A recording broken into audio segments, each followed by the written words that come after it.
Hello दोस्तों, हमारे channel अमृत coaching centre में आप सभी का स्वागत है। और आज हम Mahatma Gandhi class 3 English lesson 9 के बारे में सीखेंगे।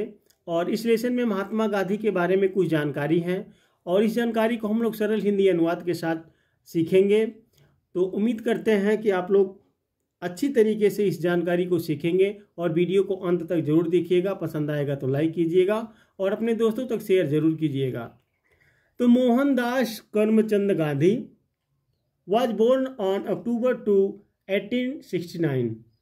मोहनदास करमचंद गांधी का जन्म 2 अक्टूबर 1869 में हुआ था। यानी महात्मा गांधी जी को हम लोग कई नाम से जानते हैं, बापू के नाम से भी जानते हैं, लेकिन उनका नाम मोहनदास करमचंद गांधी है।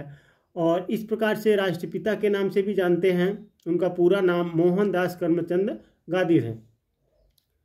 ही वॉज अ बैरिस्टर, वे बैरिस्टर थे। बैरिस्टर का मतलब होता है अंग्रेजी वकील। Then the British ruled our country, तब हमारे देश पर अंग्रेजों का शासन था। कंट्री मतलब होता है देश, रूल्ड मतलब शासन करना, आवर हमारे, ब्रिटिश अंग्रेज, देन तब, यानी तब जब वो वकील हुए थे, अंग्रेजी वकील तब थे जब हमारे देश पर अंग्रेजों का शासन चलता था। Many people fought against the British। Many का मतलब होता है कईयों, people लोग, fought फाइट होता है लड़ना, fought सेकेंड फॉर्म है, तो fought मतलब लड़े। against the British, against का मतलब होता है विरुद्ध, ब्रिटिश यानी अंग्रेज। कई लोगों यानी बहुत से लोगों ने अंग्रेजों के खिलाफ लड़ाई लड़ी। They were patriots, वे देशभक्त थे। patriots मतलब होता है देशभक्त। They wanted to make India free from the British rule, वे भारत को ब्रिटिश शासन से मुक्त करना चाहते थे, इसलिए तो लड़ाई लड़े।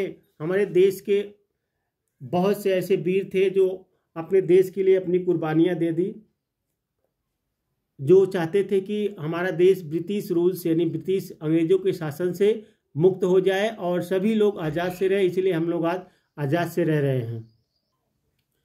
और इसी प्रकार से महात्मा गांधी का भी बहुत ही मुख्य रोल है उस लड़ाई में।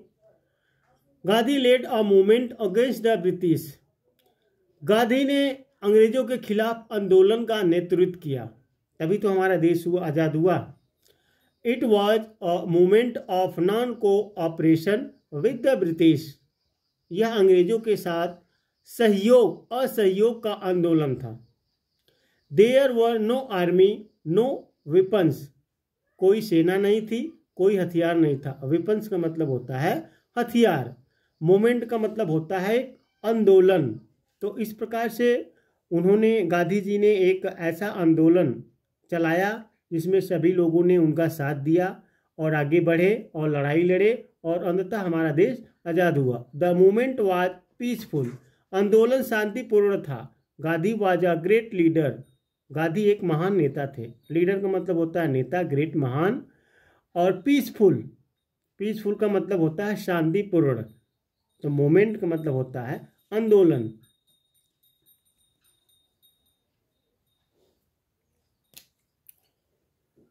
MK. Gandhi was very honest and truthful. MK. यानी मोहनदास करमचंद गांधी बहुत ईमानदार और सच्चे थे। ऑनेस्ट का मतलब होता है ईमानदार और ट्रूथफुल यानी सच्चे। ही lived a very simple life, उन्होंने बहुत सादा जीवन जिया। यानी महात्मा गांधी जी बहुत सिंपल थे, बहुत साधारण थे।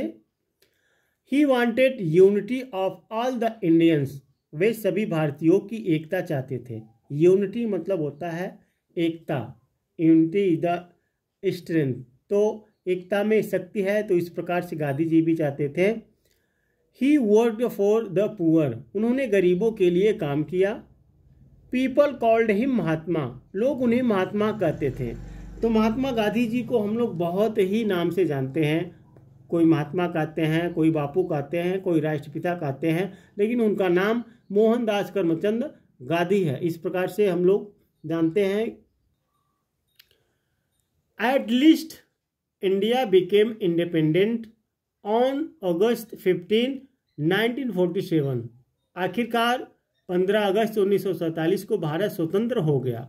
अब इसको स्वतंत्र पाने के लिए बहुत से वीरों ने अपनी आहुति दे दी, अपनी माता के लिए, मातृभूमि के लिए कुर्बान हो गए।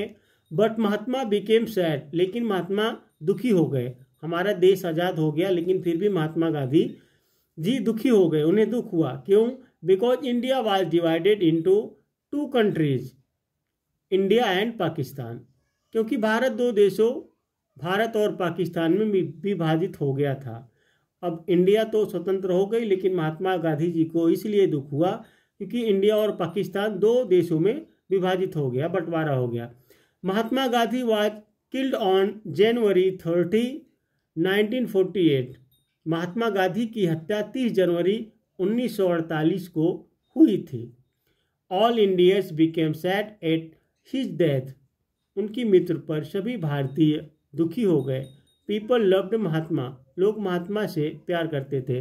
तो दोस्तों उम्मीद करते हैं यह लेसन आपको समझ में आया होगा। इसी प्रकार से हम पढ़ाते रहते हैं। यदि आपको कोई भी लेसन नहीं समझ में आता है, किसी भी लेसन का वीडियो बनवाना चाहते हैं, उस लेसन का नाम, क्लास का नाम लिखकर कमेंट बॉक्स में भेज सकते हैं। फिर मिलेंगे एक नए वीडियो के साथ, एक नए लेसन के साथ और एक नई जानकारी के साथ।